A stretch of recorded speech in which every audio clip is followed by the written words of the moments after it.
wabarakatuh. Saya Fatul Hidayah dari KPI 3C. Dalam video kali ini saya akan membahas tentang ekonomi politik media. Di antaranya ada konglomerasi, komodifikasi, dan regulasi media. Sebenarnya, ketiganya itu saling berkaitan, di mana struktur kepemilikan mempengaruhi konten dan regulasi yang seharusnya menjaga demokrasi. Yang pertama, ada konglomerasi media, yaitu situasi ketika kepemilikan dari berbagai media hanya berpusat pada beberapa kelompok pengusaha dan tokoh politik saja. Bayangin satu orang atau kelompok punya berbagai bisnis media plus bisnis lain seperti properti atau partai politik. Ini akan menyebabkan berita di media-media tersebut sering disaring supaya tidak mengganggu kepentingan pemiliknya. Misalnya, jarang mengkritik bisnis pertambangan milik pemilik Viva Group dalam bisnis media keluarga Bakri yang punya TV One dan Antv. Selanjutnya ada komodifikasi media. Berarti media menjadikan berita dan penonton sebagai sumber keuntungan, bukan lagi sebagai layanan informasi publik. Berita dinilai dari seberapa banyak tayangan, rating, atau klik yang didapat, bukan dari seberapa penting isinya bagi masyarakat. Karena itu, konten yang sensasional dan menghibur lebih sering diangkat dibanding isu-isu yang punya dampak besar bagi warga. Ini menyebabkan munculnya banyak judul dan isi berita yang bersifat clickbait, misalnya gosip artis atau drama politik yang terus diulang. Sementara isu serius seperti banjir, krisis lingkungan, atau kebijakan publik sering tersisihkan.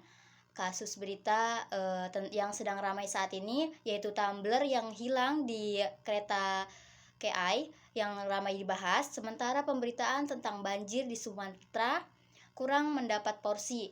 Ini menggambarkan bagaimana sesuatu yang rame dan mudah viral lebih diprioritaskan daripada peristiwa yang menyangkut keselamatan dan hak warga.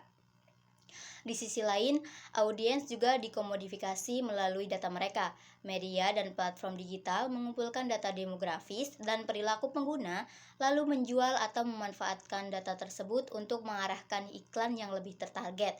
Algoritma kemudian menyajikan konten yang sesuai minat pengguna agar mereka betah berlama-lama, dan ini memunculkan echo chamber di mana orang hanya terpapar jenis konten yang itu-itu saja. Misalnya, terus-menerus disuguhi acara gosip, selebriti, dan skandal perselingkuhan, sementara isu kebijakan publik yang mendesak nyaris tidak tersentuh di layar mereka. Contoh lainnya bisa kita lihat pada pemilu tahun 2024, konglomerat media memanfaatkan konten viral untuk mempromosikan agenda politik pemiliknya. Dan itu seringkali mencampur propaganda dengan berita biasa, seperti model propaganda Herman Komsky yang menjelaskan bahwa filter kepemilikan dan iklan menyaring berita agar mendukung kepentingan elit.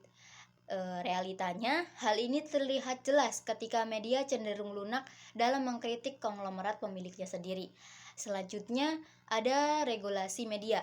Di Indonesia, ada 2 undang-undang utama yang mengatur media, yaitu Undang-Undang Pers Nomor 40 Tahun 1999 dan Undang-Undang Penyiaran Nomor 32 Tahun 2002. Kedua regulasi ini bertujuan untuk menjaga keberagaman kepemilikan media dan isi siaran agar tidak dikuasai oleh segelintir pihak saja. Namun dalam kenyataannya, keduanya memiliki banyak kelemahan yang justru memungkinkan dominasi konglomerat besar. Undang-undang pers dianggap kurang ketat karena tidak membatasi berapa banyak media yang boleh dimiliki oleh satu orang atau perusahaan.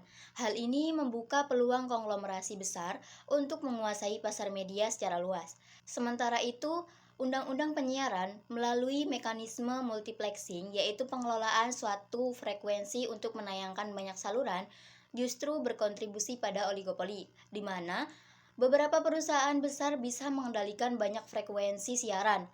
Pengawasan oleh Komisi Penyiaran Indonesia atau KPI sering terkendala oleh campur tangan politik dari Kementerian Komunikasi dan Informatika atau Kominfo yang melemahkan efektivitas regulasi. Dampak dari situasi ini makin terasa dengan munculnya media digital lokal seperti Tikom yang bernaung di bawah grup besar seperti Transmedia. mereka merasa kesulitan bersaing dengan raksasa global seperti Google dan Meta yang menguasai pasar iklan berbasis data. Fenomena ini sejalan dengan teori political economy of media yang menekankan bahwa struktur kepemilikan dan kekuasaan ekonomi menentukan konten berita yang disajikan, mirip dengan model propaganda Noam Chomsky yang menjelaskan bagaimana informasi disaring melalui kepentingan bos besar, iklan, dan tekanan politik. Kondisi nyata media Indonesia tahun ini membuat media lebih berfungsi sebagai alat bisnis dan politik daripada sebagai pengawas dan penyampai informasi objektif untuk masyarakat.